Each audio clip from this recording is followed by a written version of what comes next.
नमस्कार। आज मैं फिर आपके सामने अपराध की एक और घटना लेकर आया हूं। आज के अपराध की घटना भी हालिया है, हाल फिलहाल की है।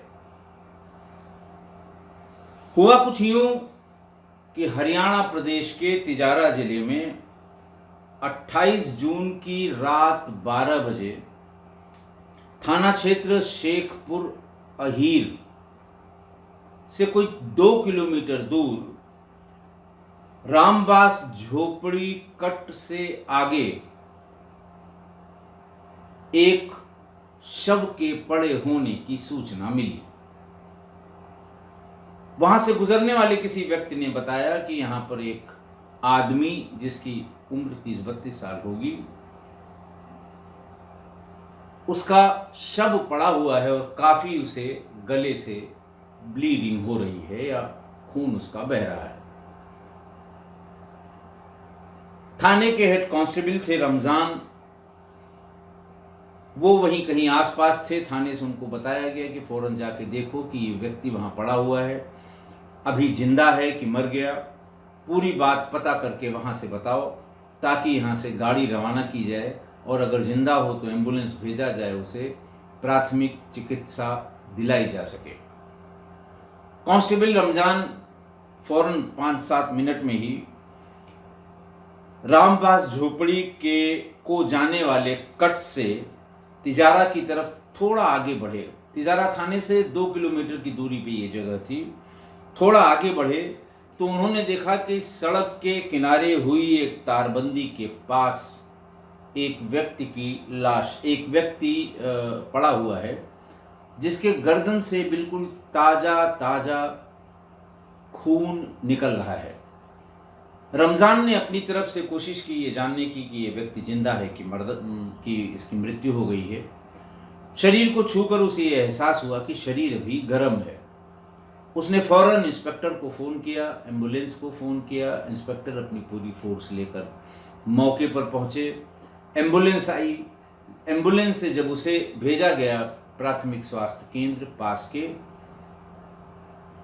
वहां पर डॉक्टरों ने उसे मृत घोषित कर दिया।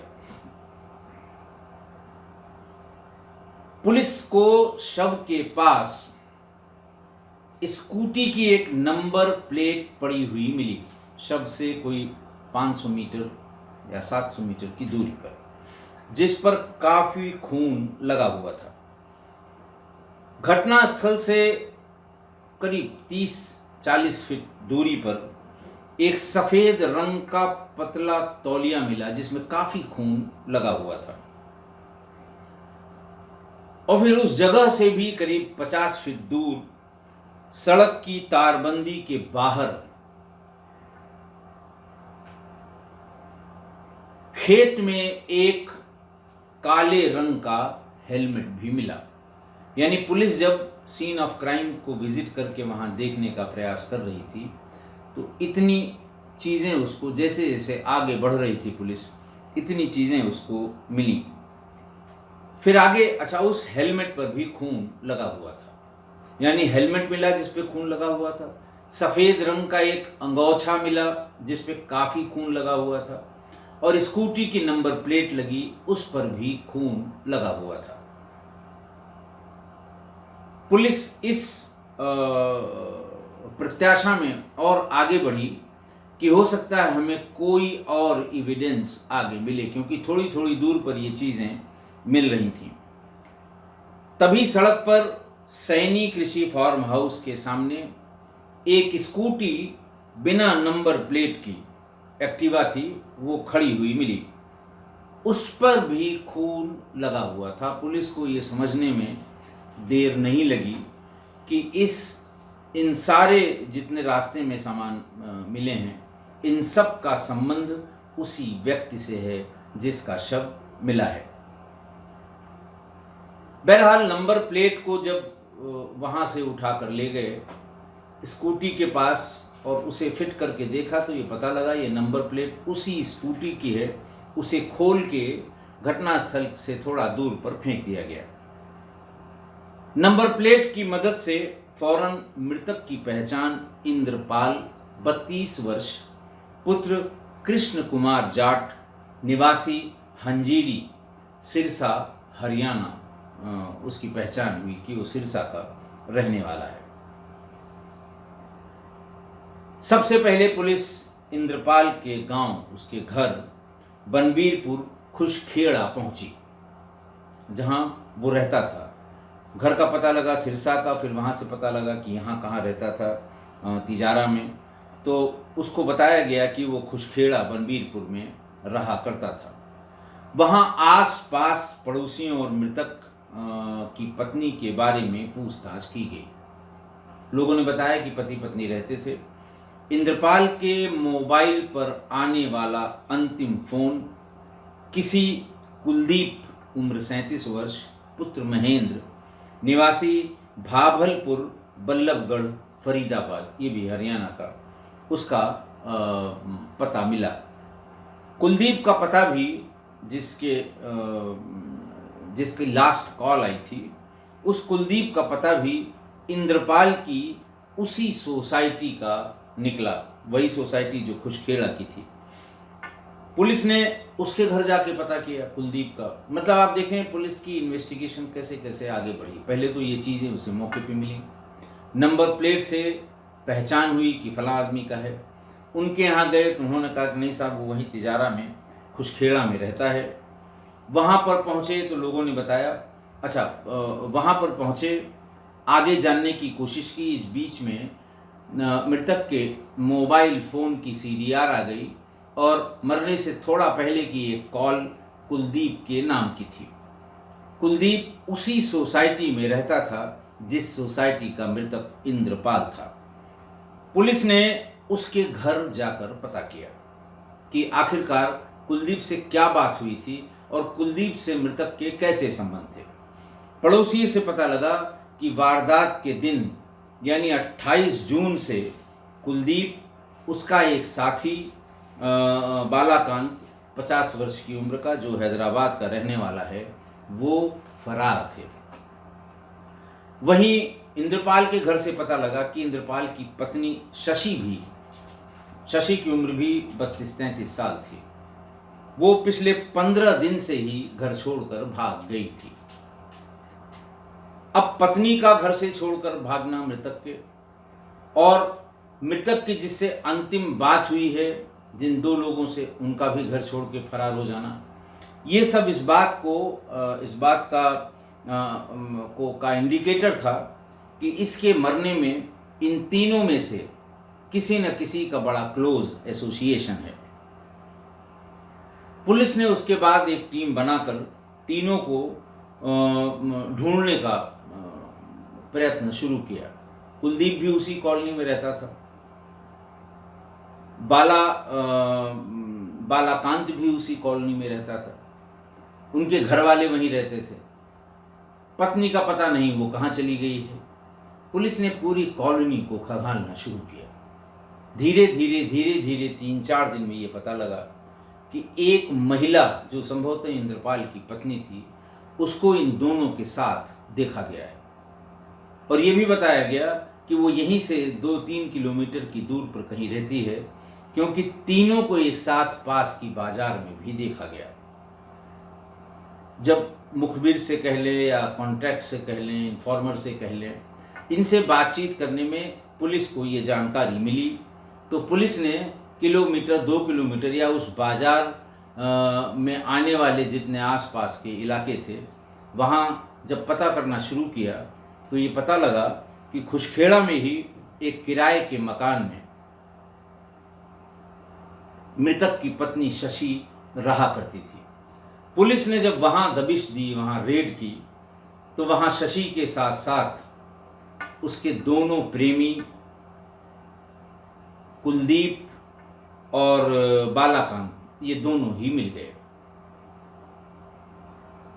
तीनों को पुलिस थाने पर ले आई, पूछताछ शुरू की। इन लोगों ने पूछताछ को ये बताया कि पिछले 1.5 वर्षों से सबसे पहले कुलदीप के शशि से संबंध हो गए, इंद्रपाल की पत्नी के। एक ही कॉलोनी थी, आते जाते इन लोगों को मिलने का मौका मिल गया और इनसे संबंध हो गए। इसके बाद बालाकांत की नज़र इन दोनों को एक साथ, उसकी नज़र कहीं पड़ गई। बालाकांत कुलदीप का दोस्त था।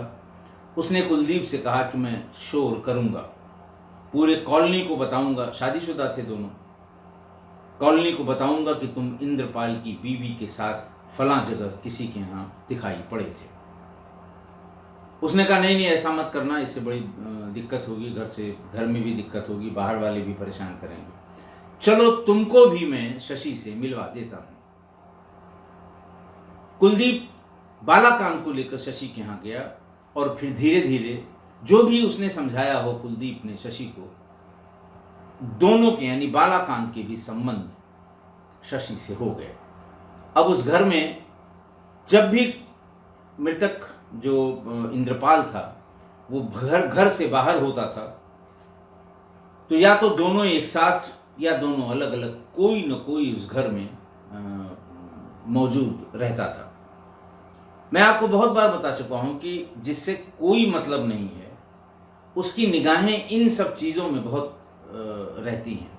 किसके यहाँ कौन आया, एक बार आया, फिर अगले दिन कब आया। धीरे धीरे गांव में ये बात फैल गई कि ये दो लोग यानी कुलदीप और बालाकांत, ये इंद्रपाल की गैरहाजिरी में उसके घर में होते हैं और जो भी ये कहता था बाकी चीज़ें अपने आप समझ जानी चाहिए या अपने आप लोग समझ लेते थे। इंद्रपाल के किसी शुभचिंतक ने एक दिन इंद्रपाल को ये बात बता दी कि तुम्हारे घर से जाने के तुरंत बाद तुम्हारा घर बिल्कुल चमन हो जाता है। और फिर उसने पूरी डिटेल भी बता दी कि कैसे कैसे कौन कहां कहां और कितने दिन से आ रहा है तुम्हारे घर पे। इंद्रपाल ने इस बात को बहुत गंभीरता से लिया। वैसे चाहे पत्नी का बिल्कुल ध्यान न रखता हो, लेकिन अगर ये पता लग जाए कि उसकी पत्नी के यहाँ कोई कांस्टेंट विजिटर है, तो कोई भी पति होता है वो उसको बिल्कुल जैसे कहते हैं ना कि शरीर में आग लग जाएगी।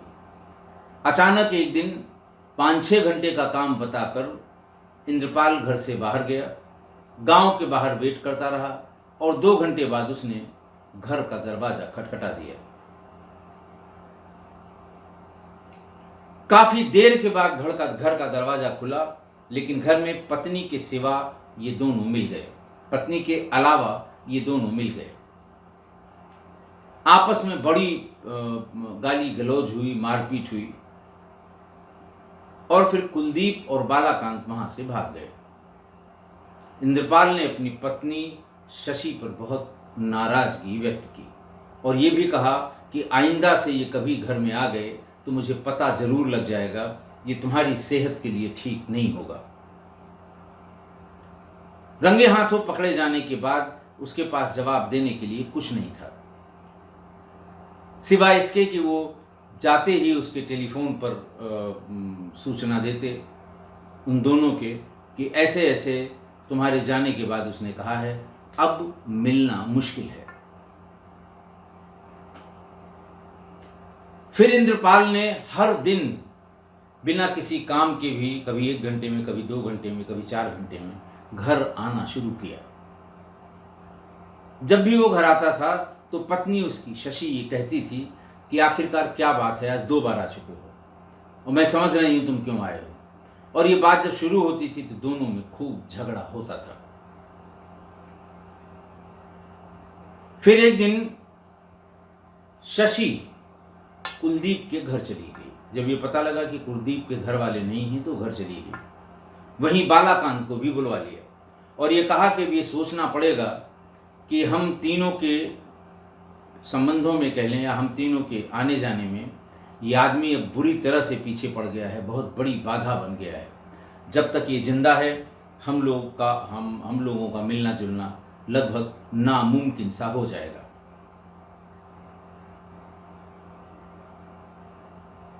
परेशान होकर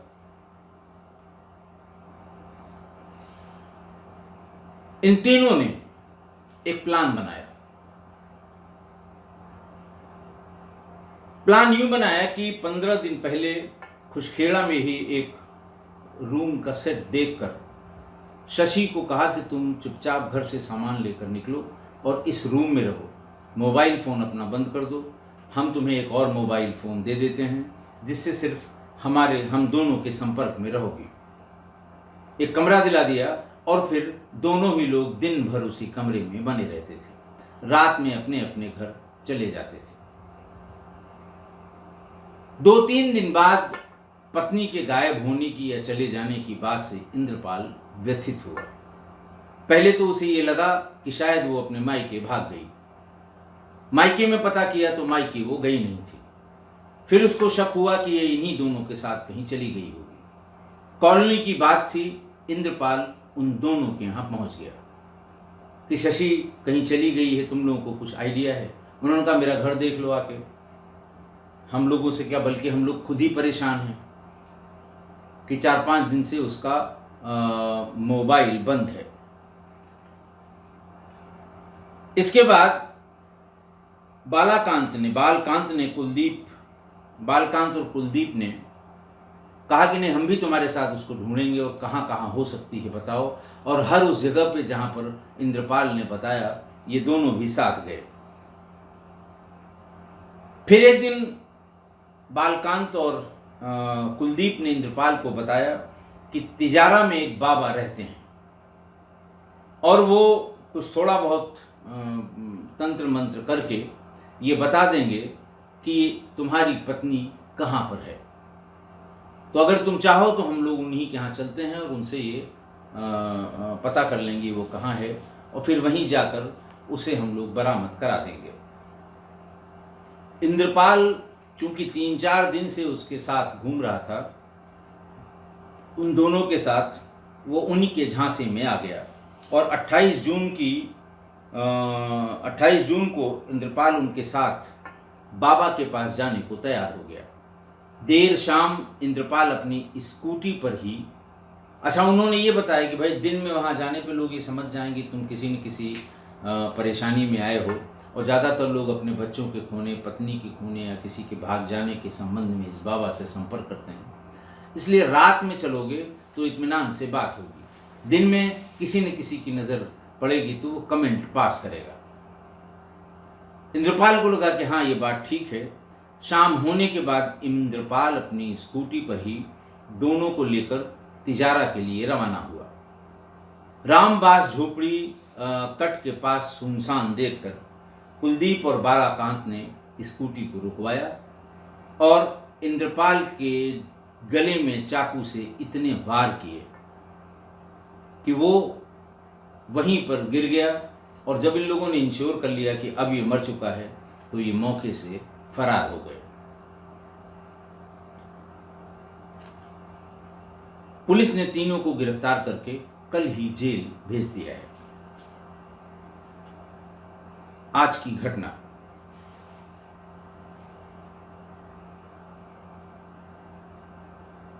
एक महिला, 2 प्रेमी और पति को पता लग गया कि पति मतलब इंद्रपाल को पता लग गया कि ये 2 लोग मेरी गैरहाजिरी में बराबर मेरे घर पर आते हैं। पत्नी से कहा कि अब इनका आना प्रतिबंधित है और अगर घर में दिखाई पड़ गए तो किसी की खैर नहीं है। और चूंकि दोनों उसी कॉलोनी के थे इसलिए उनके आने जाने में उनको न कोई डर भय था, न कोई ऐसा लगता था कि लोग यहाँ देखेंगे तो क्या कहेंगे। एक ही कॉलोनी की बात थी। इंद्रपाल की पत्नी के दोनों प्रेमियों से संबंध थे, यानी शशि के संबंध 2 प्रेमियों और पति तीनों को बिल्कुल बैलेंस करके वो रखती थी।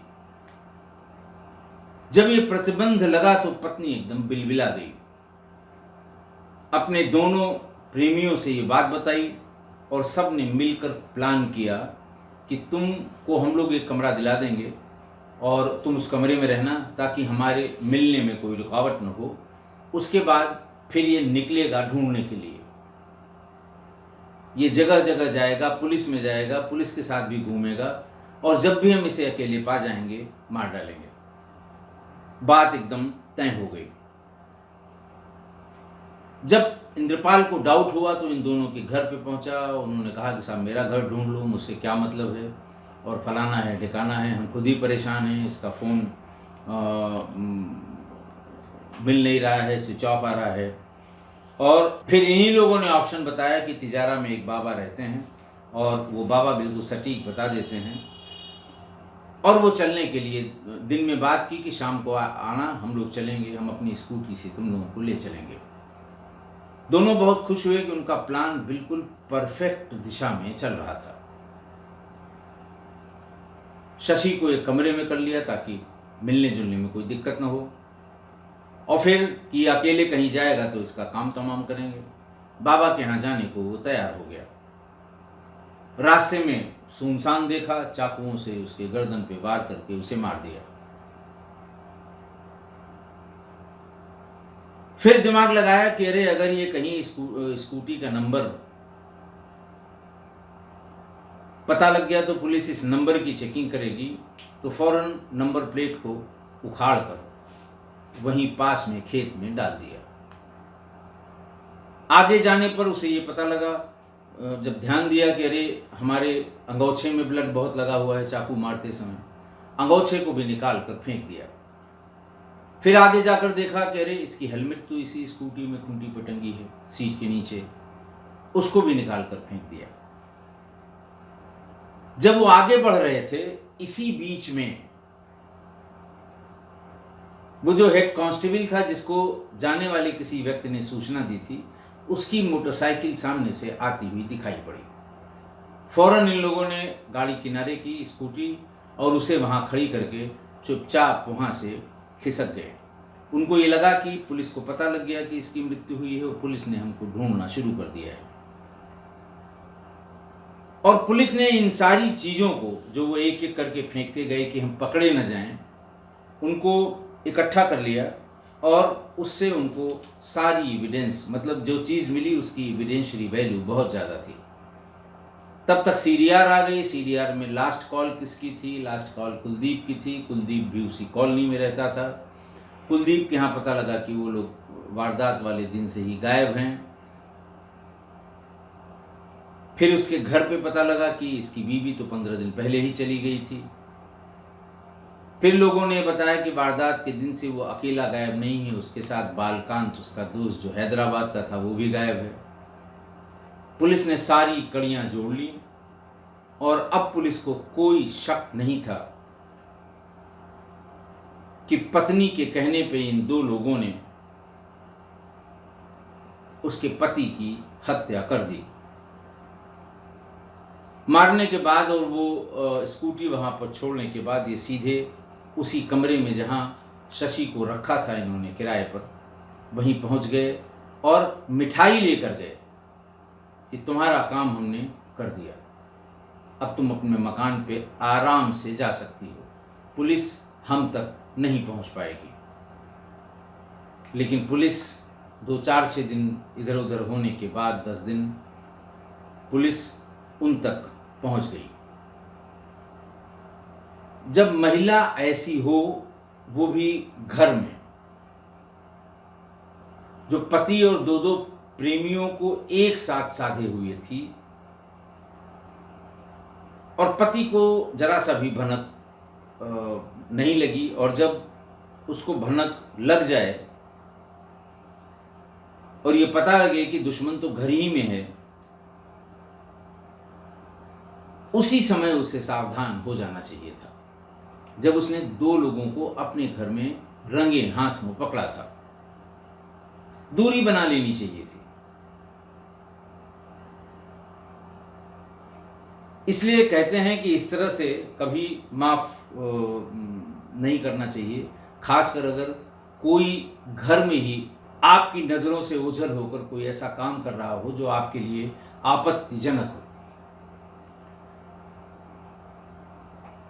वो कहावत है ना कि घर का भेदी लंका ढाए। अब जब पत्नी ही इस तरह की है तो आप कितना बचेंगे, जब तक कि आप खुद अपनी तरफ से सावधानी न रखें। आशा है आप मेरी इस बात से सहमत होंगे। आज के लिए इतना ही। बहुत बहुत धन्यवाद।